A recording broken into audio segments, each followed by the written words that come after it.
옆에 있는 분 인사하시기 바랍니다. 지금 성도님 현장에 완전하고 엄청난 일이 진행되고 있습니다.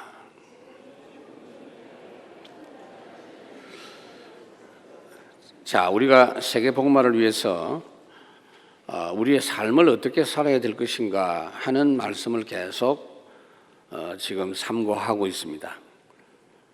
현장에서 우리의 삶에서 복음이 전달되어져야 되기 때문에 우리가 구원받은 다음에는 우리의 삶이 참 중요합니다. 훌륭한 삶을 살아서 전도하라는 말이 아닙니다. 우리가 훌륭하게 살 수가 없습니다. 그러나 우리에게 복음의 역사가 있고 복음의 능력이 있기 때문에 오늘 말씀에서 주시는 교훈은 어려운 것이 아닙니다. 우선은 인간관계에 있어서 누구든지 사랑하고 원수까지도 사랑해라. 그렇게 말씀을 했습니다. 내 인격으로는 불가능합니다.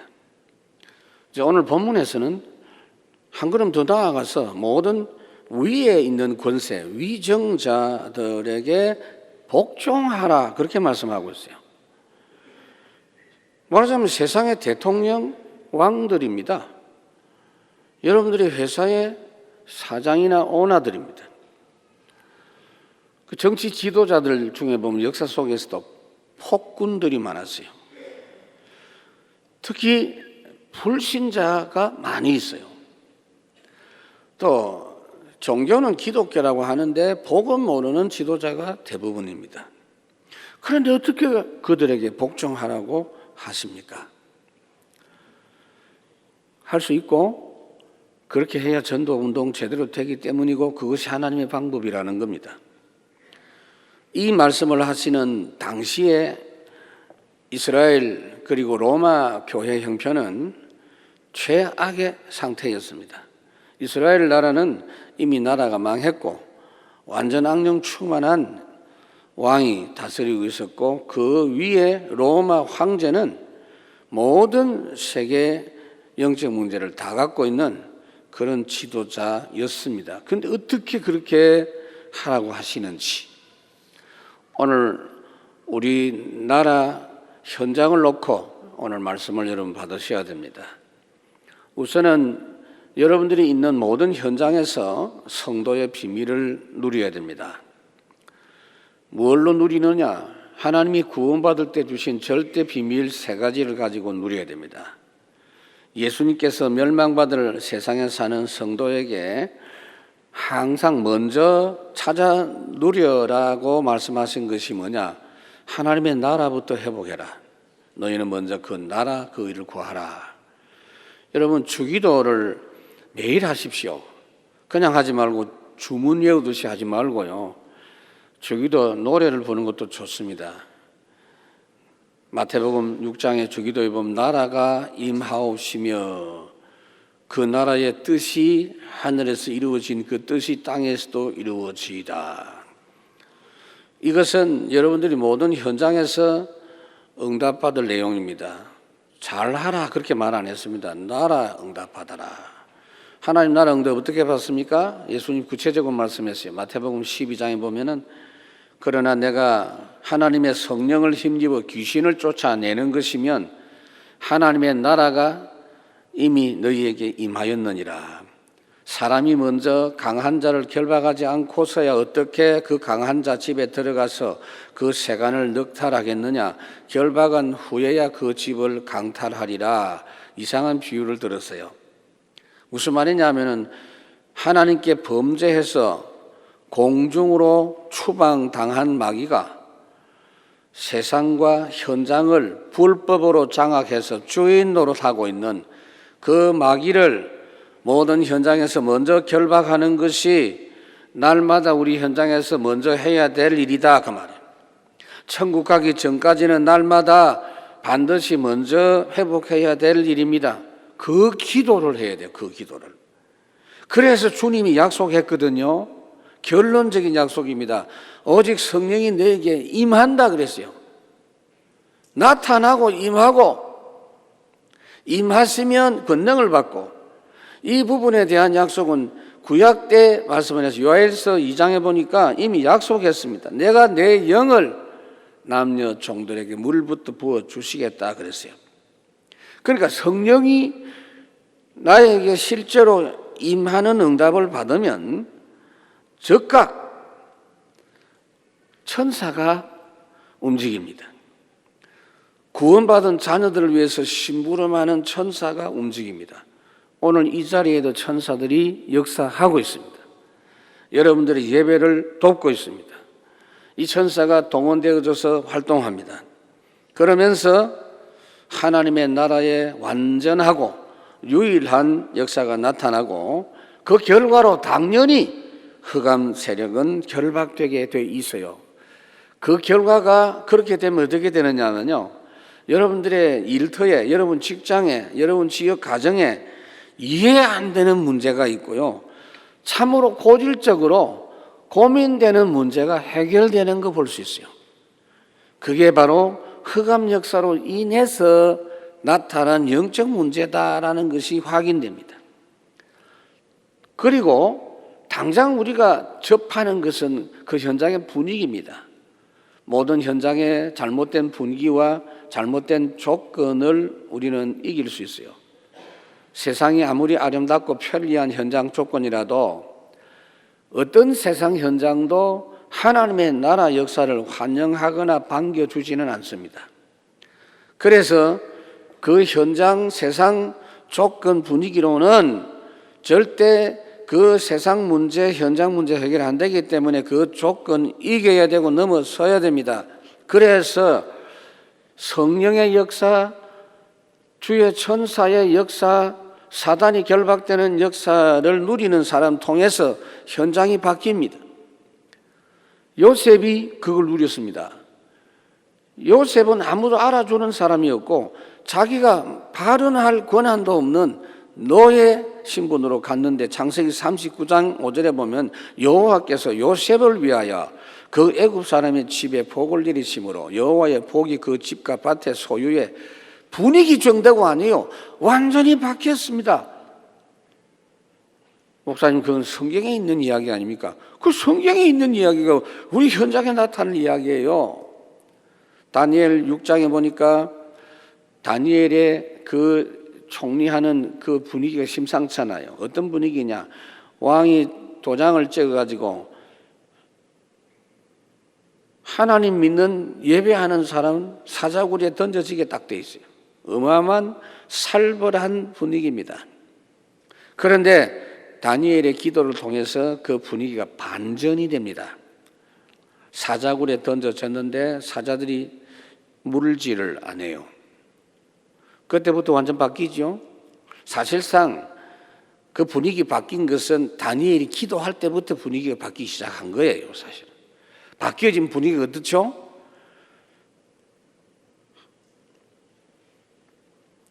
왕을 섬기고 우상을 섬기는 거 외에 하나님을 섬기든지 예배하면 다 죽도록 되어 있는 그 조서가 새로 만들어졌습니다. 어떤 조서가 나왔냐? 모든 백성들아 하나님을 두려워해라. 다니엘이 섬기는 저 하나님은 살아계신 하나님이다. 영원하신 하나님이다. 그리고 그 다니엘을 모함한 사람들은 박살났습니다. 분위기 바뀌어요. 여러분들이 있는 모든 현장 분위기가 절대로 좋은 분위기가 아닙니다. 초대교회 분위기도 살벌했죠. 법적으로, 환경적으로 참 힘들었고 절대 피팍의 그런 조건이었습니다. 그러나 상관없이 초대교회를 통해서 복음이 전거되고 교회가 계속 확장되어졌죠. 그러니까 그 세상 분위기는 당연한 거예요. 지금 우리는 사명을 가지고 그걸 회복하고 누려야 됩니다. 빌립이 그 비밀을 알고 갔기 때문에 사도행전 8장에 보면 사마리아 현장의 분위기가 하나님 주시는 큰 기쁨의 현장으로 바뀐 것을 말씀하고 있어요. 이 비밀을 누리지 않는데도 현장이 잘 되고 있다. 그 착각한 겁니다. 그 잘 되고 있는 그 일 배경에 멸망하고 있는 역사가 함께 진행 중에 있다라는 것을 잊지 말아야 돼요. 그래서 날마다 재앙 문제 해결하는 복음 누리는 자가 되셔야 돼요. 현장에서. 세상에 살 때 성도들은 사명으로 살아야 되지 그냥 살면 안 돼요. 왜냐하면 불신자들은 사명 없어요. 세상 문제 해결할 신분도 아니고 그런 비밀도 없고 그런 능력도 없고 당연히 사명도 없는 거예요. 그렇게 세상 사람 보고 여러분 욕하면 안 됩니다. 그런 세상 사람들이 많을수록 세상은 더 어려워지고 사람들이 많이 고통하는 일이 확산되게 돼 있어요. 그래서 예수님이 오셔서 먼저 세상 문제 해결 완전히 할 완전 복음을 완성하셨어요. 다 이루었다 그랬습니다.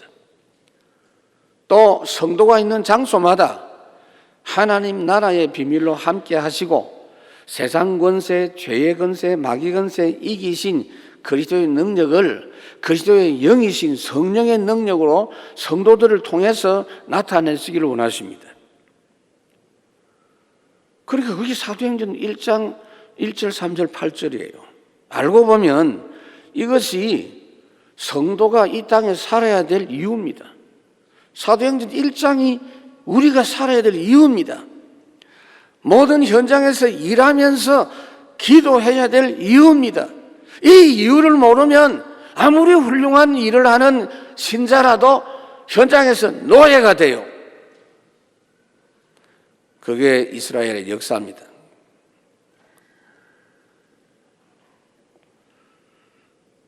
잘못된 문제 만날 때 여러분들이 있는 현장에서 이상한 문제를 만나고 지도자가 이상한 일을 한다 그럴 때 발끈하고 똑바로 해라 그렇게 우리가 해서는 안 됩니다. 그 해결책이 아니에요. 데모에 동참하고 투쟁하지 마세요. 그냥 아무 말도 하지 말고 아무것도 하지 말고 그 누구하고도 대화는 안 할 수 없잖아요. 그냥 대화만 하고 여러분들이 누릴 비밀은 따로 있잖아요. 그 기도만 하세요. 반드시 하나님의 분명한 역사가 나타나게 되어 있어요. 여러분들 그냥 넘어가면 안 돼요. 이걸 제대로 한번 경험하셔야 돼요. 그거 모르고 사는 성도는 틀림없이 그 현장에서 고생하게 되어 있어요. 불신자하고 달라요. 그 비밀을 가지고 오늘 본문의 국가와 지도자를 돕고 기도해야 돼요. 먼저 우리가 알아야 될 것은 하나님이 이 지상에 있는 세상 나라의 역사를 다스리고 계신다는 사실을 알아야 됩니다. 우리는 이 땅에 살면서 구원받은 하나님 나라 천국 백성이지만 동시에 이 대한민국의 국민이요 시민입니다. 그래서 먼저 하나님의 나라 백성 신분을 먼저 누려야 돼요. 그게 우선되어져야 돼요. 먼저 그의 나라를 하나님의 나라를 누려야 돼요. 그리고는 세상 나라 섬기고 살려야 됩니다. 왜냐하면 하나님이 이 세상 나라도 절대 주권으로 다스리고 통치하십니다. 다니엘서에 보면 2장에 다니엘이 어느 날 바벨론 왕 느부갓네살이 꿈을 꾸었는데 이 느부갓네살이 도무지 미칠 지경이에요. 꿈을 꾸기는 꿨는데 보통 꿈이 아니고 기분이 안 좋은 정도가 아니고 잠이 안 오고 밥을 먹기 싫어요. 그냥 넘어가면 안 되겠다 싶어서 바벨론의 모든 박수, 점쟁이, 술사들 다 모아놓고 내 꿈을 해몽해라 그랬어요. 그러니까 이 박사 술사들이 무슨 꿈을 꾸었습니까? 라고 물으니까 모르겠다는 겁니다. 근데 본인은 답답해 미칠 지경이에요. 분명히 꿈을 꾸었는데 그게 보통 꿈이 아니라 근데 내용도 말 안 해주고 만약에 이 꿈을 알리지 않고 해몽 안 하면 너희들 다 죽이겠다 그랬어요. 그 전부 죽여라 명령 내렸습니다. 그때 다니엘도 죽을 판이에요. 다니엘이 기도했습니다. 기도하고 왕을 찾아갔습니다. 그 설명하는 내용이 다니엘 2장에 나오는데 그게 보통 이야기가 아니거든요. 왕이 꿈꾼 것을 다니엘이 설명을 합니다. 왕이시여 만세수를 하옵소서. 왕이 꾸신 꿈은 큰 신상을 보신 겁니다 라고 이야기를 했습니다. 맞아 신상이야. 그런데 그 신상이 그냥 신상이 아닙니다. 머리에는 금으로 만들어졌고 어깨와 가슴은 은으로 만들어졌고 그 밑은 구리 동으로 만들어졌고 그리고 그 아래쪽은 이 발가락까지는 이 철로 만들었고 이 다리는 철로 만들었고 그 발 부분은 철과 흙으로 만들어졌습니다. 맞아. 그런데 갑자기 돌이 하나 이게 날아다니는 뜬 돌이 와가지고 그 신상에 부딪혔을 때 그 신상이 가루가 됐습니다. 그리고는 그 돌이 점점 커져서 세상에 가득 차게 됐습니다. 맞다는 거예요. 그런데 그게 뭔가 설명을 했습니다. 다니엘 2장 31절에서 45절까지 있어요. 머리 부분은 뭐냐? 다니엘이 설명했어요. 어느 나라라고 이야기해봐야 모르니까 지금 당시 우리나라가 이 머리 부분입니다. 문화가 발달한 바벨론입니다. 그런데 이 나라 다음에 오는 나라가 은나라인데 그게 메데파사 페르시아 나라입니다. 그러니까 왕은 그 나라 이름을 말하지 못하니까 그냥 어느 나라 이런 이야기를 했어요. 우리가 지금 역사를 알고 있잖아요. 그 다음에 이 구리 부분은 뭐냐면은 철학이 학문에 뛰어난 그 헬라입니다. 그리고 다리 부분은 굉장히 강한 나라, 철이죠. 로마입니다. 그 다음에 철과 흙으로 됐다는 것은 뭐냐? 이 로마가 동로마, 서로마로 나중에 나누어졌죠. 그리고 뜬 돌이 뭐냐? 그리스도 예수다. 그 말이에요.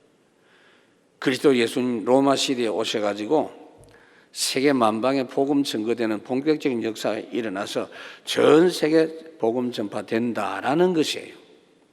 그것을 다니엘이 보았지만은 왕이 알아들을 만큼 설명을 했습니다. 말하자면 이 땅의 모든 역사를 하나님이 다스리시고 주관하신다는 걸 보여준 거예요.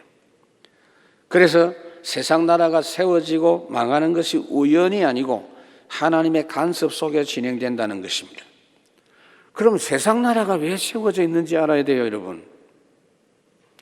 세상 나라는 이 땅의 질서를 유지하고 이 모든 일들을 관리를 해야 되고 그래서 군대가 있고 경찰이 있고 상수도 하수도가 잘 돼야 되고 길이 잘 소통이 되어져야 되고 전기도 잘 돼야 되고 세금도 잘 받아서 제대로 써야 되고 그런 것들이에요. 나라 유지를 위한 그 일입니다. 그 일을 국가가 하고 정부가 하는 겁니다. 그거 잘해야 돼요. 그거 하는 지도자를 위해서 그래서 기도하고 도와야 됩니다. 자, 1절에 보면 각 사람은 위에 있는 권세들에게 복종하라. 권세는 하나님으로부터 나지 않음이 없나니 모든 권세는 다 하나님께서 정하신 바라. 그러니까 여러분들부터 오늘부터 대통령을 함부로 말하는 거 조금 고칠 필요가 있어요. 그 문재인 대통령 님까지 안 붙여도 괜찮아요. 그런데 문재인 이렇게 안 하는 게 좋겠다 싶어요. 하나님이 세웠다 그 말이에요. 여러분들 알아듣도록 설명합니다. 여러분 회사의 사장 아무개 철수 이렇게 하지 말고 아무개 사장님 혼자 있을 때도 왜요? 이 말씀 따라 할 필요가 있어요. 국가 원수가 신통찮아 보여도 하나님이 세웠기 때문에 따라하는 겁니다. 따라야 돼요. 억지로가 아닙니다. 모든 권세는 하나님이 정하신 것인데 그 사람을 자세히 보면 기도해 줘야 되겠구나 하는 것이 확인이 됩니다. 정치 지도자에 대해서 너무 기대하지 말고 너무 실망도 하지 말고 기도해 주세요. 우리가 기도 안 해주면 안 된다는 것이 자꾸 확인돼요. 저는 뉴스 볼 때마다 아이고 기도해야 되겠구나 이 생각이 듭니다. 시편 75편에 보면 대저 높이는 일이 동쪽에서나 서쪽에서 말미암지 않고 남쪽에서도 말미암지 아니하고 오직 재판장이신 하나님이 이를 낮추시고 저를 높이시느니라. 국민들이 투표해서 대통령을 뽑았고 때로는 군인들이 쿠데타를 해서 정권을 찬탈하는 그런 경우가 있을지라도 하나님의 섭리 속에 사람이 세워져요. 디모데전서 2장에 보면 그러므로 내가 첫째로 권하노니 모든 사람을 위하여 간구와 도고와 감사를 하되 임금들과 높은 지위에 있는 모든 사람을 위하여 하라. 이는 우리가 모든 경건과 단정함으로 고요하고 평안한 생활을 하려 함이라. 여러분 세계복음화 제대로 하려면 나라가 평안해야 돼요. 그 말입니다. 나라가 너무 혼란하면 우리 사역에 지장이 된다 그 말이에요. 그래서 시간을 정해서 그들을 위해서 기도해야 돼요. 대표 기도하는 분들은 반드시 이제부터 그 기도 제목이 들어가야 돼요. 하나님을 두려워하고 그분들이 참된 정치할 수 있도록 기도해야 돼요. 여러분들이 기도하는 한 명이 아무리 큰 권력을 가진 정치인이라 할지라도 그 한 명이 기도의 사람이 힘이 더 강하다는 걸 알아야 돼요. 한 폭군 앞에서 대항하지 않고 정말 하나님 주신 기도의 비밀을 누리면서 기도하고 그분에게 할 말을 충고하는 그 성도의 한 명이 힘이 크다는 걸 알아야 돼요. 마하트마 간디 같은 인도 지도자가 원색 복음을 알았는지는 모르겠는데 제가 읽어보니까 그렇지는 않은 것 같고 어쨌든 그거 하나는 알았던 것 같아요. 이 사람은 매일 마태복음 5장, 6장, 7장을 늘 묵상했답니다. 그러니까 마음이 온유한 자가 땅을 차지한다. 투쟁하고 싸우는 자가 아니다. 뭐 그걸 이제 알았겠죠. 지금도 그래서 인도의 정치 지도자들은 그 영향을 지금까지도 받고 있다는 것을 알 수 있습니다. 오히려 무저항하고 비폭력하면서 기도하는 그 사람의 힘이 더 크다고 말이에요. 그래서 권력자를 하나님의 사역자로 인정해라. 4절에 보니까 그는 하나님의 사역자가 되어 내게 선을 베푸는 자니라 그랬어요. 세상 나라 질서를 유지하고 다스리는 일을 하나님 대신 하도록 일하도록 세워진 사람이다 그 말입니다. 2절에 보니까 그러므로 권세를 거스르는 자는 하나님의 명을 거스림이니 거스르는 자들은 심판을 자취하리라 그랬어요. 여러분 이 본문은요 일제시대 때 일본 사람들이 일본 순사들이 이 성경을 갖고 교회 피파하는 데 악용했어요. 하나님의 말씀 너희는 모르느냐 이 무식한 것들아 이러면서 여기 봐라 권세자들에게 순종하라고 했지 않냐 신사참배해 그랬다니까요. 6.25 때도 공산괴뢰들이 이 본문을 악용한 적이 있습니다. 그런데 틀린 것을 순종하라는 이야기 아니에요. 그런데도 그들에게 대항하지 않고 그들을 위해서 기도할 때 하나님의 보호하심을 체험할 수 있고 그들을 바꾸는 역사를 체험할 수 있어요. 무슨 말이냐면은 국가와 교회는 역할이 달라요. 영적인 일은 국가가 못해요. 사람을 진짜 살리는 일은 교회가 해야 돼요. 이거를 국가가 하려고 대들어도 안 되고 교회가 목사가 자꾸 나서가지고 국가 일을 간섭하고 자기들이 뭐 하려고 대통령하고 그러면 안 맞습니다. 사울왕이 사무엘상 13장에 보면은 하나님께 번제 드리는 일을 제사장만이 할 수 있는데 자기가 대신 한 적이 있어요. 그때부터 하나님께서 사울왕에게 마음을 주시지 않았습니다. 그러니까 물론 이야기할 수 있어요. 지각을 했어요. 사무엘이 지각을 했어요. 지각했다는 말은 없는데 어쨌든 사울왕 입장에서는 그래요. 예배 드리려고 와 있는데 사울은 원래 성질이 급해갖고 언제든지 빨리 와요. 근데 사무엘이 자꾸 안 오니까 예배는 드릴 준비를 다 해놨는데 안 오니까 에이 그만 내가 하지 이러면서 해버린 거예요. 여러분들이 전두환 대통령 당시에 당군 신전을 세워라 뭐 이런 거, 그게 벌써 정치인이 해서는 안 될 짓을 한 거예요. 그 종교 문제나 이런 거는 정치가 나서면 안 되죠. 성공회라고 있죠. 이 경기도 교육감 뭐 등등 우리나라에 지금 성공회 대학 출신 목사들이 이 장관도 하는 분들이 있습니다. 저는 별로 좋아하지는 않습니다. 그거 못할 일은 아니지만은 그건 좀 안 맞다. 영국 성공회가 어떤 거냐면 국가가 교회를 지도하는 거예요. 제도가 그렇게 돼 있는 거예요.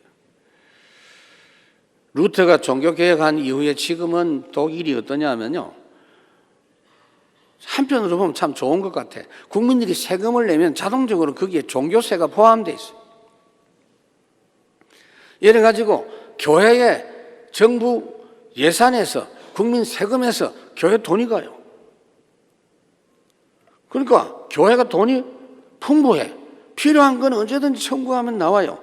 그러다 보니까 점점 안일해지고 부패해지고 오히려 교회가 문을 자꾸 닫습니다. 그런 거 하면 안 돼요. 그거 좋은 거 아니에요.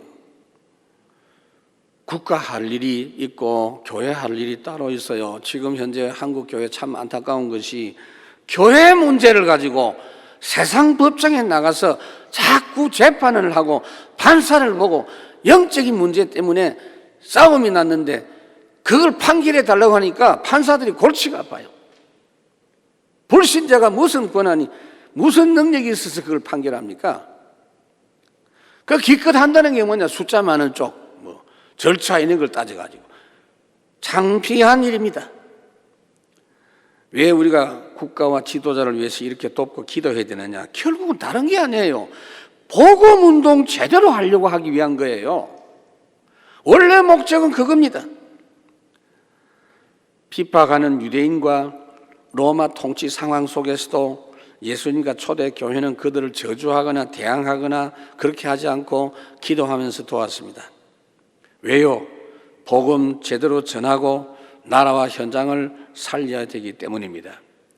중국에 지금 말씀운동하는 중에 공안 책임자, 공안 최고 위치에 있는 이런 사람들이 예수 영접하고 돌아오는 걸 제가 눈으로 봤어요.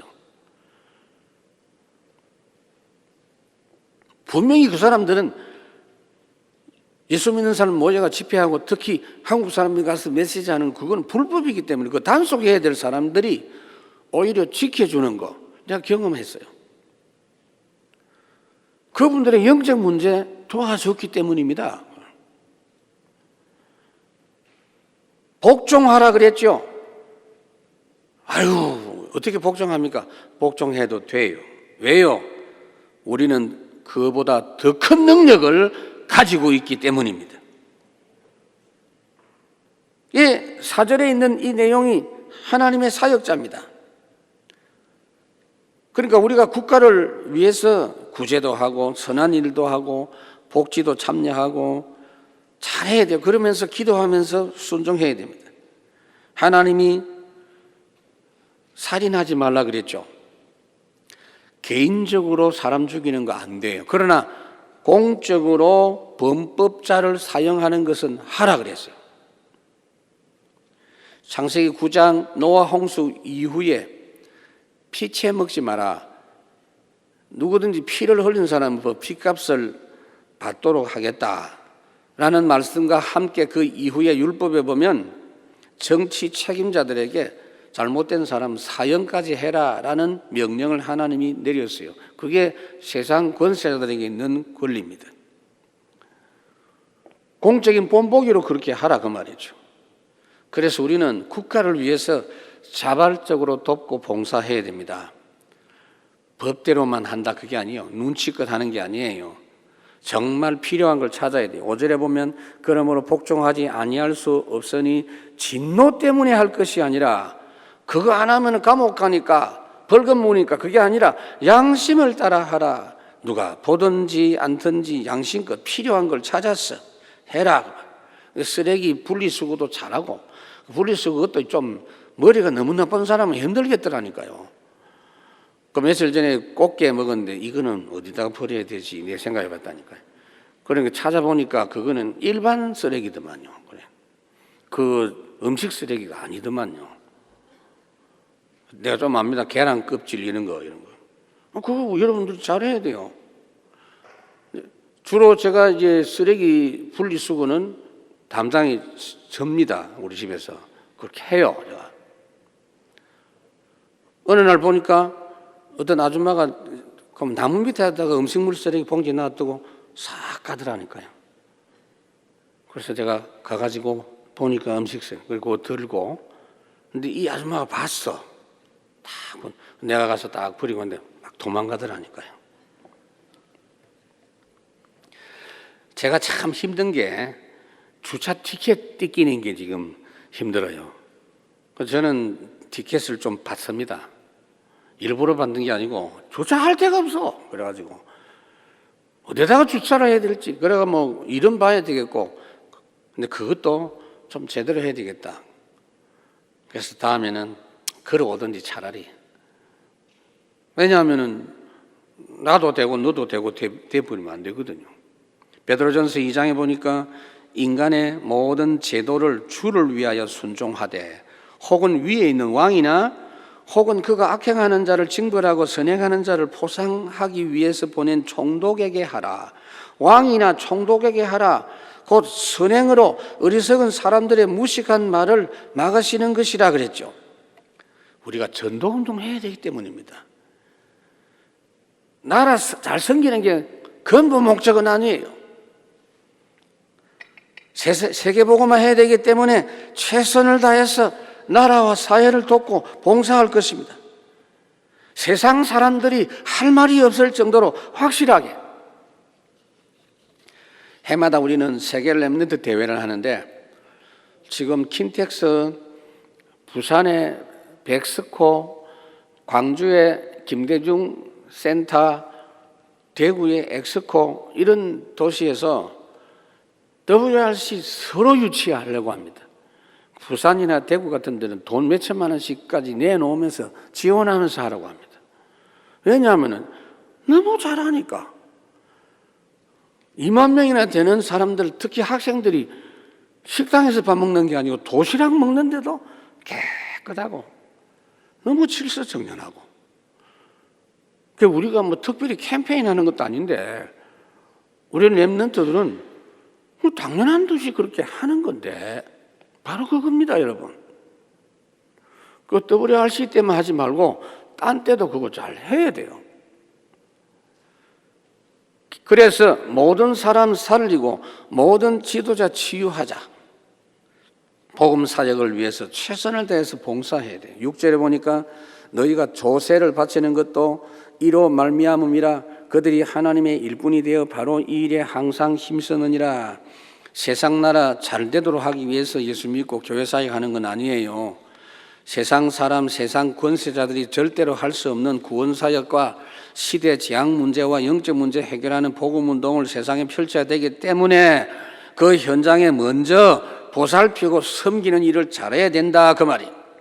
신명기 8장에 보니까 너를 갖추시며 너를 줄이게 하시며 또 너도 알지 못하며 내 조상들도 하지 못하는 만나를 내게 먹이신 것은 사람이 떡으로만 살 것이 아니요 여호와의 입에서 나오는 모든 말씀으로 사는 줄을 내가 알게 하려 함이라. 예수님께서 이 말씀을 인용하셨어요. 마태복음 4장 4절에.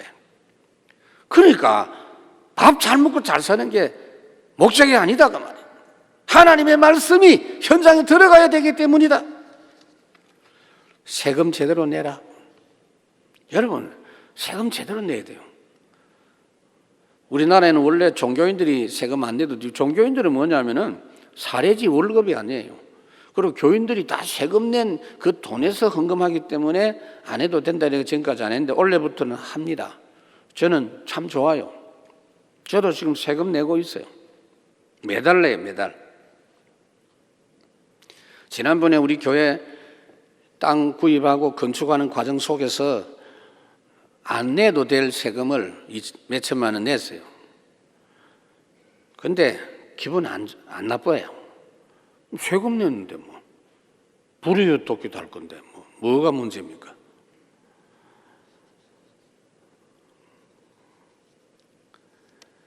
왜 그렇습니까? 왜 그렇게 해야 됩니까? 그곳에 복음운동해야 되기 때문입니다. 우리나라만이 아니에요. 다윗이 섬기던 왕이 영적 문제에 귀신 들린 사울 왕이잖아요. 그런데 끝까지 잘 돌보면서 섬겼어요. 그게 목적이 아니에요. 다윗이 생각하는 것은 그 나라 새로워지는 거예요. 그리고 다윗이 왕이 되면서 나라가 완전 바뀌어졌죠. 다니엘이 섬기던 나라는 자기를 포로로 잡아간 원수 같은 나라 바벨론인데 최선을 다해서 섬겼습니다. 민족주의 넘어서야 돼요. 지금 일본, 중국, 러시아 우리는 가슴속에 품어야 돼요. 그런 마음으로 품어야 돼요. 그들에게 복음 전해야 된다. 우리가 살릴 대상이다. 흑암 세력과 그 집단을 그래서 정복해야 돼요. 7절에 모든 자에게 줄 것을 주되 조세를 받을 자에게 조세를 바치고 관세를 받을 자에게 관세를 바치고 두려워할 자를 두려워하며 존경할 자를 존경하라. 여기까지 혹시 졸면서 들은 분들은 오늘 목사님 설교가 세금 잘 내라는 소리다. 이렇게 듣고 가면 굉장히 나쁜 사람이에요. 여러분, 우리나라 주요 요직에, 정부 요직에 예수 믿는 사람들이 많이 있고 대통령 옆에서 돕는 사람 중에도 좋은 영향을 끼치는 사람이 있습니다만은 반면에 비난의 대상이 되고 지탄의 대상이 되는 기독신자가 훨씬 많은 것 같아요. 하나님의 백성들이 왜 사는지 모르니까, 어떤 역할을 해야 될지 모르니까 마태복음 5장에 뭐라고 했지요? 너희는 세상의 소금이다. 반드시 세상 사람들이 할 수 없는 맛을 내야 될 사명이 있고 너희는 세상의 빛이다. 이사야 60장 어두움이 땅을 캄캄함이 만민을 지금 가리우고 있다. 그런데 그 사명 감당하는 비밀을 모르니까 하나님의 백성이 먼저 고생한다. 호세아 4장에 내 백성이 이 지식이 없으니까 망하고 같이 망한다. 여러분, 왜 우리가 국가를 잘 돌보고 섬겨야 되느냐 하면요, 세상 마귀가 정치, 경제를 이용해서 나라를 망하게 하는 범죄 집단을 움직이고 있어요. 특히 21세기 최고 문제는 종교 범죄 집단들이 나라를 망하게 하고 있어요. 여러분 눈으로 지금 보고 있잖아요. 에베소 6장 보니까 통치자들과 권세자들과 어두움의 세상 하늘에 있는 악의 영들과의 싸움, 영적 싸움, 우리가 해야 될 싸움은 이 싸움이다. 영적 문제, 그래서 잘 모르는 정치인 지도자를 우리가 보호해야 되고 영적인 범죄 재난, 이 문제를 우리가 치유하고 해결하는 사명을 감당해야 돼요. 하나님은 그것까지 할 수 있도록 우리에게 은혜를 주셨습니다. 더 나아가서 우리는 세계 복음화를 위해서 병든 지도자를 치유해야 되겠습니다. 여러분, 성경의 사도행전 13장, 16장, 19장 그 영적 저주 문화 속에 정치 지도자가 없는 현장이 한 군데도 없어요. 모든 세상 지도자가 거기에 관련돼서 일을 하고 있어요. 그래서 국가 지도자들이나 각 분야의 책임자들이 진짜 유익한 방법과 응답을 알게 해서 모든 분야가 잘 되게 하고 주변 모든 나라가 함께 잘 살면서 세계복음화 흐름에 쓰임받게 해야 됩니다. 우리 성도님들은, 전도자들은 친일파 이런 이야기 하면 안 돼요. 친중파 이런 이야기 하면 안 되고 친미파 이런 소리 하면 안 돼요. 우리는 모든 나라 살리는 파입니다. 열왕기하 6장에 엘리사가 한 일, 그걸 우리가 해야 돼요. 아람의 원수국 군대를 한 명도 죽이지 않고 살려서 보내니 전쟁 재앙 문제 완전히 끝나버렸습니다. 로마서 16장의 사람들이 누굽니까? 한 24명인데 우리 교회 성도들 중에 한 24명 정도만 진짜 이 비밀 가지고 현장 속에서 뿌리 내린 사람들, 전도자들이 세워진다면 시대가 바뀝니다. 이 나라가 아무리 어려워도 살아납니다. 말씀을 맺습니다. 여러분들이 한 명의 시민으로서, 국민으로서 충실해야 됩니다. 복음운동 잘하기 위해서. 절대 불평불만하고 데모하고 그건 해결책이 아니에요. 좌파니 우파니 민주주의니 공산주의니 아니에요. 참된 복음운동. 아무도 영적 문제를 모르니 얼마나 답답합니까? 오늘부터 여러분들이 설교 제목대로 하세요. 진짜 기도를 하는데 어떻게 하느냐? 저분이 내가 존경할 자다라고 생각하고 하세요. 존경할 자를 정해서 기도하세요. 다니엘은 분명히 그랬어요. 그러니까 왕을 대하는 자세가 정말 존경하는 자세예요. 왕은 만세수를 하옵소서. 다니엘, 다윗도 그렇게 했고 요셉도 그렇게 했어요. 왜요? 하나님이 세운 사람이니까. 오늘은 성찬일입니다.